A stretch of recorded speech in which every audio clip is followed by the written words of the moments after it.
Et Louis Dauphren, à l'occasion des 50 ans de la loi Veil aujourd'hui, vous nous proposez d'écouter un témoignage poignant qui peut-être pourra déranger certains de nos auditeurs. Si la parole des femmes a émergé sur les violences sexuelles, il leur est difficile de parler de l'avortement 50 ans après la loi Veil. Un discours totémique sur le sujet que reflète sa récente constitutionnalisation empêche bien souvent de prendre la parole sur ce phénomène qui demeure massif et qui interroge toute la société.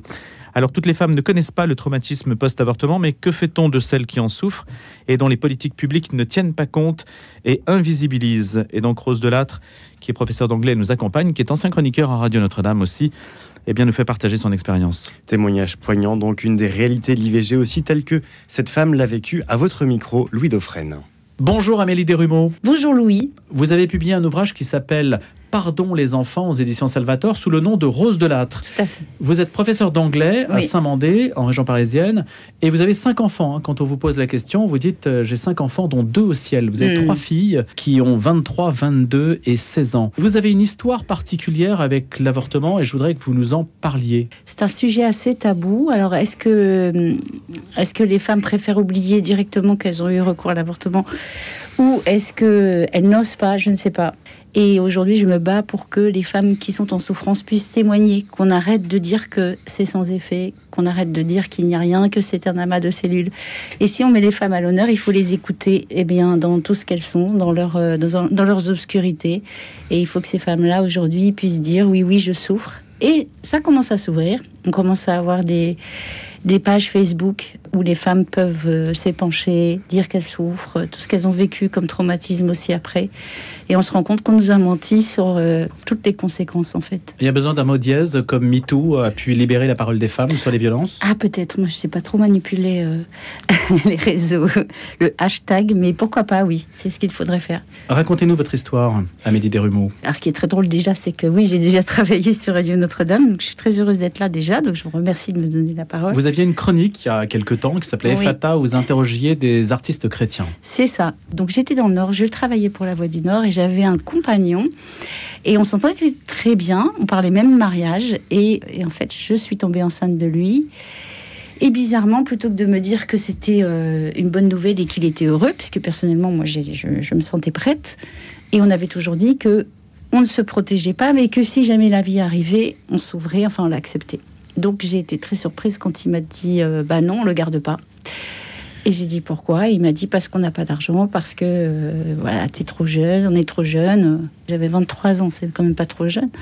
Sur ses conseils, je suis allée voir le planning familial qui en fait m'a conseillé tout de suite, alors que j'y allais pas pour ça, j'y allais surtout pour savoir comment faire quand le père est pas d'accord et qu'on doit éventuellement élever un enfant toute seule. Plutôt que d'avoir ces réponses-là, j'ai eu une publicité pour la pilule RU 486, je pense. Je ne veux même pas retenir son nom. Et ils m'ont indiqué la clinique où ça se faisait, etc. Donc j'ai même pas eu de recul. Et quand j'ai demandé autour de moi après, parce que j'étais étonnée que personne ne me conseille de garder cet enfant, et je n'ai trouvé personne qui m'a dit de garder cet enfant. Alors j'en ai parlé à ma mère qui m'a dit « je ne sais pas quoi te dire ». Pour moi c'était une non-réponse, une façon de pas répondre. Ma sœur, je lui ai pas dit que j'étais enceinte. J'ai dit, j'ai une amie qui est enceinte et elle ne sait pas quoi faire. Elle m'a dit, j'ai une amie, elle m'a dit que si elle n'avait pas eu son mari, elle s'en serait pas sortie. Donc là, c'était un point pour l'avortement.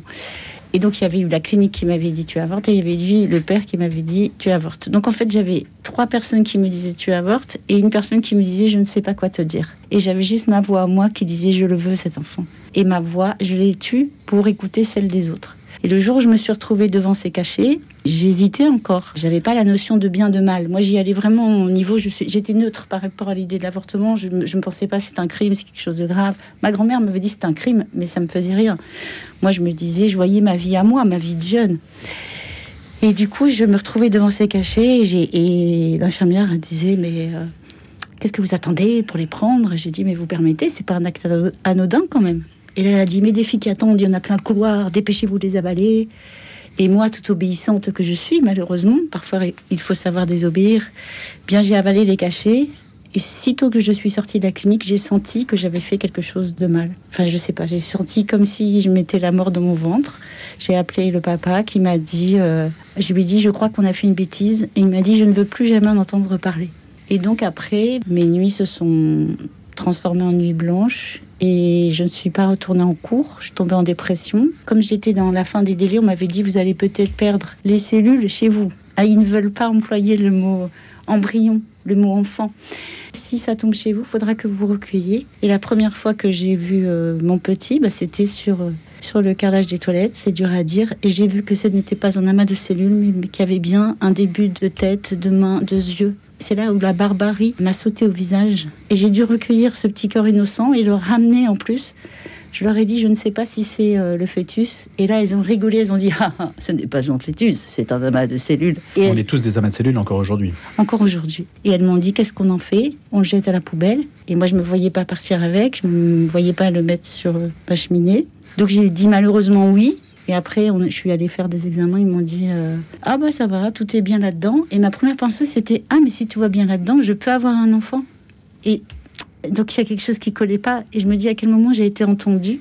Amélie Desrumeaux, est-ce que vous regrettez aujourd'hui de ne pas avoir résisté à l'injonction masculiniste qui consistait à vous dire d'avorter? Mais l'injonction que j'ai eue était féministe, pas masculiniste comme vous dites. C'est un homme qui vous a dit je n'en veux pas. Oui, mais si ces femmes, au planning familial, ou si les femmes m'avaient dit garde-le... Vous l'auriez fait? Je l'aurais gardé. Le père m'a dit cela parce qu'il pensait que c'était un arrangement. C'est-à-dire qu'il soit homme ou femme, on s'en fout. Mais le problème, c'est que j'attendais un garde-le. Depuis lors, en avez-vous reparlé avec lui? Notre relation n'a pas survécu à cela, parce que je suis devenue l'ombre de moi-même. Et on a fini par se séparer. Et moi, je lui en voulais d'avoir mis fin à cet enfant. Et comme je ne pouvais pas en parler avec lui, je suis tombée dans des idées un peu suicidaires. Parce qu'une partie de moi était morte. Je sentais comme des mouches qui sortaient de mon corps. Et j'ai dit, je deviens folle. Et je me suis dit, il faut que je sache si Dieu existe. Parce que si Dieu existe, je pense qu'il ne m'a pas pardonné. Donc je me suis inscrite à un pèlerinage pour San Damiano. Parce que j'avais reçu un tract des magazines de ma grand-mère. Et il y avait une publicité pour un pèlerinage à San Damiano. Et d'ailleurs, c'est comme ça que je suis arrivée à Radio Notre-Dame. C'est que déjà, j'ai une première extase.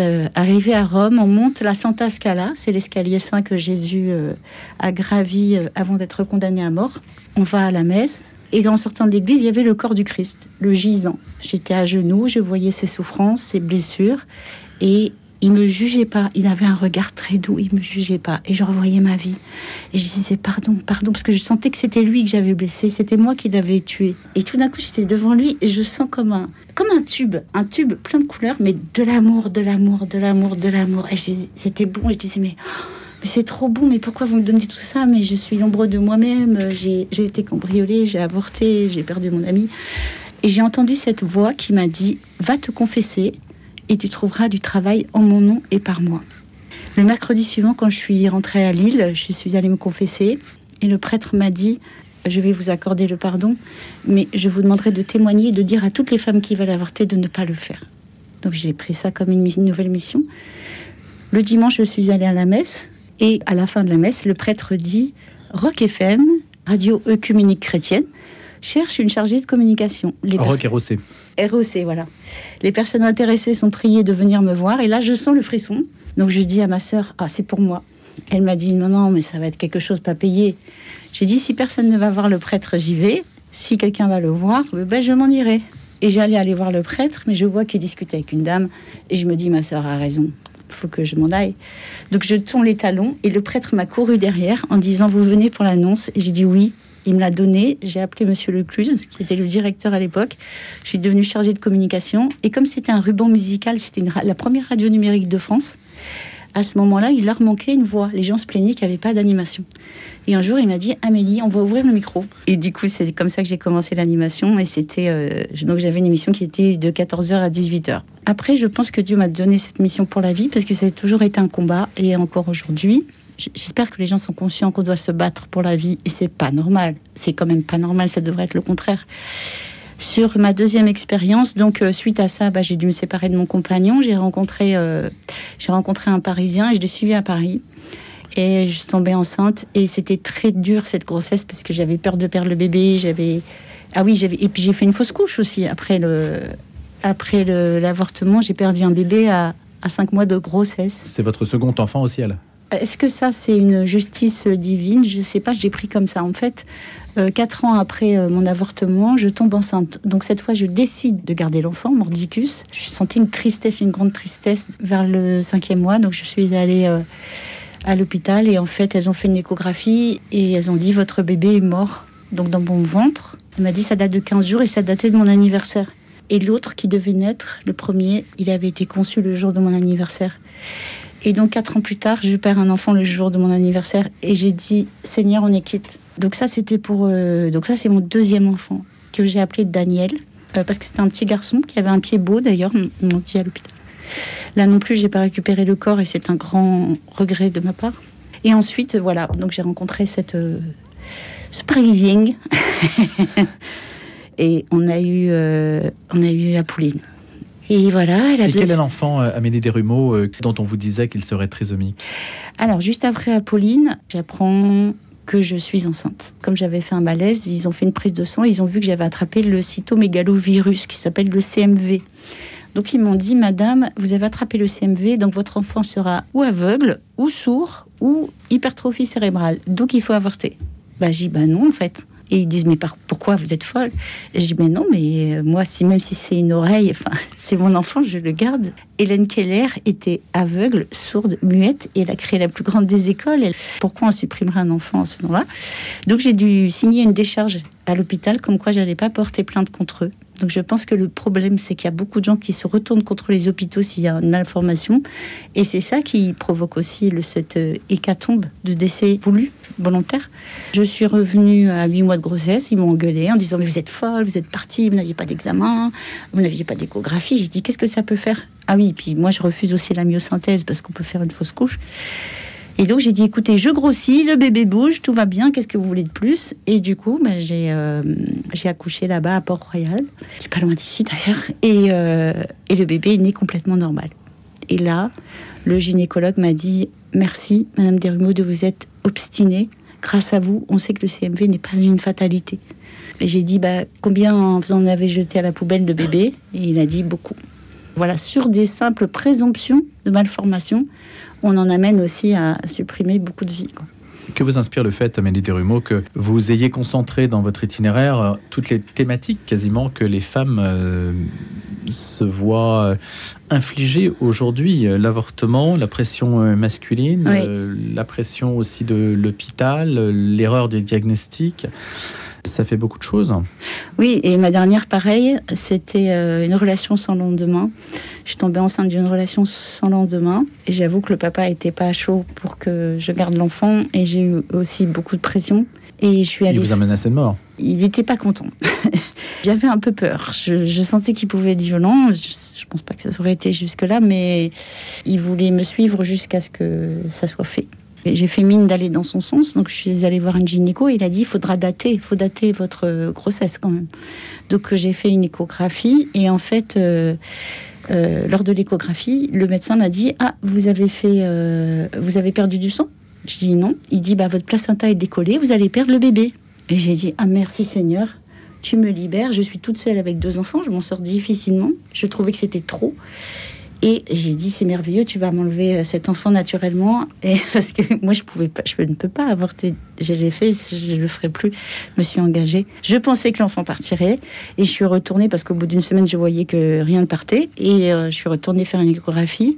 Et là, la personne en charge m'a dit, oh, mais c'est merveilleux, tout est recollé. Et je voyais un peu ma petite crevette comme le petit manpower, là, avec les bras en l'air et les jambes écartées, d'un air de dire victoire. Et je me dis qu'effectivement, c'est peut-être une mission qui m'a donné de passer par toutes les épreuves que les femmes peuvent rencontrer pour pouvoir dire, même dans cette situation, garde-le. T'es toute seule, on s'en fout, garde-le. Tu vas être aidée, t'auras des aides. On te menace, t'inquiète, choisis la vie t'aidera. Et c'est vrai. Même lorsque j'ai accouché, je voulais pas dire où j'allais accoucher, j'avais peur qu'il arrive, j'avais peur qu'il prenne le bébé, j'avais peur qu'il parte dans son pays pour... je m'imaginais je me faisais des films, quoi. Et tout s'est bien passé, il est venu à la maternité, ça s'est très bien passé. alors que j'avais peur à la base, et tout est rentré dans l'ordre. Bon, et vous êtes réconciliés? Alors oui, je dis pas que ça a été merveilleux et qu'on s'est super bien entendu, c'était très tendu. Donc ça a été compliqué à gérer, mais ça s'est toujours bien terminé. Et effectivement, aujourd'hui, on a des rapports cordiaux avec les deux papas. Quel discours tenez-vous aujourd'hui à vos filles qui ont 23, 22 et 16 ans? Alors c'est ça qui est horrible, c'est que je leur en ai parlé très jeune, parce que pour moi c'était important.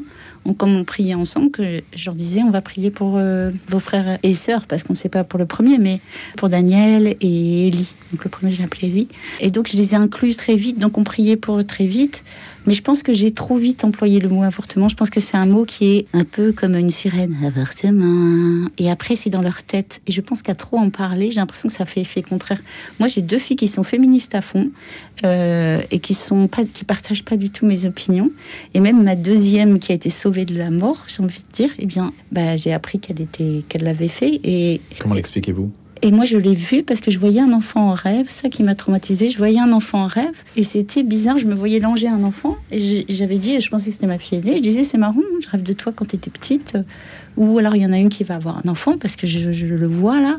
Et j'ai appris après, malheureusement, par ma sœur qu'elle l'avait fait. Et ça m'a beaucoup blessée parce que je pensais que j'avais prémuni mes filles contre ça. Et je ne sais pas comment elle le vit. J'avoue que c'est très difficile d'en parler. Mais de toute façon, je pense qu'elle m'en a pas parlé parce que sa décision a été prise et qu'elle savait très bien que je l'encouragerais pas à le faire. Donc elle a fait sa petite affaire dans son coin. Mais aujourd'hui, elle a compris que c'était pas une chose positive.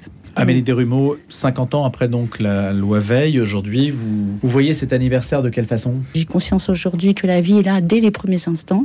Et c'est des cellules, oui, qui vont donner un être humain comme on a tous été au début. Simone Veil, par contre, à sa décharge, je réalise que la loi telle qu'elle était écrite à l'époque était plutôt pas mal. Même si je ne la porte pas dans mon cœur, avec ce qu'ils viennent de faire, de signer la loi dans la Constitution et de vouloir changer tous les termes, je me dis qu'on aurait pu attaquer l'État. Pourquoi? Parce que c'était que dans des cas de détresse extrême. La majeure partie des gens qui avortent ne sont pas dans des cas de détresse extrême. C'est des choix de confort. C'est parce que j'ai mes études, j'ai pas le temps. De toute façon, mon copain, je l'aime pas. De toute façon, c'était une histoire d'une nuit. Voilà, j'ai pas envie d'être grosse. Ça aussi, et je comprends, parce que moi aussi, ça me faisait peur. La loi telle qu'elle était faite, je trouve qu'elle garantissait quand même une certaine éthique, on va dire, même si ça l'est pas du tout. Il y avait quand même des garde-fous. Et tout cela a été balayé. Et c'est bien dommage. Donc, quelque part, la loi Veil, elle était modératrice. Merci Amélie Desrumaux. Je rappelle que vous avez publié sous le nom de Rose Delattre, Pardon les enfants, aux éditions Salvatore, que vous êtes aujourd'hui professeur d'anglais en région parisienne et la maman donc de 5 enfants dont 2 sont au ciel, Élie et Daniel. Merci beaucoup. Merci.